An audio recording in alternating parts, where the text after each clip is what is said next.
شخص جو اپنی بیوی کے ہاتھوں نالا ہے، وہ کچ خلق ہے یا جو بھی ہے اس کے اندر، یہ سب ہے، روتا رہتا ہے، اس کی شکایت، طلاق نہیں دیتا، تو اللہ اس کی بات نہیں سنے گا۔ جب میں نے تمہارے لیے دروازہ کھولا ہوا ہے، کیوں نہیں اسے اختیار کرنا؟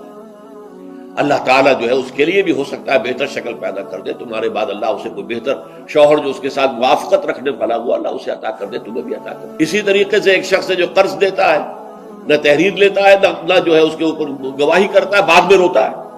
جب اللہ نے حکم دیا ہوا بھائی قرض دو تو اس کے اوپر جو ہے تم گواہی کر لو، تحریر کرو۔ اللہ کا حکم اس وقت نہیں کرے، اس وقت تو محبت آڑے آ جاتی ہے۔ یہ تو بڑی بے مربوطی کی بات ہے کہ میرا بھائی مجھ سے قرض مانگ رہا ہے، دوست قرض مانگ رہا ہے، میں کہوں کہ لکھ کے دو اور اس کے اوپر 2 آدمیوں کے دستخط بھی کرواؤ، لیکن نہیں، اللہ کا حکم۔ اب اگر تم نے وہ حکم نہیں مانا، اب مت رو، اللہ تعالیٰ تمہاری جو ہے وہ جو بھی تمہاری فریاد نہیں سنے گا۔ یہ میں روایت آپ کو سنا دیتا ہوں۔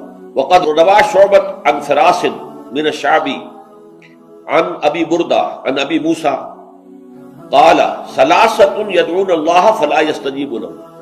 3 قسم کے لوگ وہ ہیں جو اللہ کو سے دعائیں کرتے ہیں، اللہ ان کی دعا قبول نہیں کرتا۔ رجل كانت له امرأة سيئة الخلق فلم يطلقها، ایک آدمی وہ ہے جس کی بیوی جو ہے وہ بہت ہی کج خلق ہے لیکن اسے طلاق نہیں دیتا۔ ورجل آتى ماله سفيا وقد قال الله تعالى لا تؤتوا السفهاء اموالكم، اور ایک ایسا انسان جو کہ کسی نادان ناسمجھ کے حوالے اپنا مال کر دیتا ہے، جبکہ اللہ تعالیٰ کا حکم ہے کہ ناسمجھ لوگوں کے حوالے اپنے مال نہ کرو۔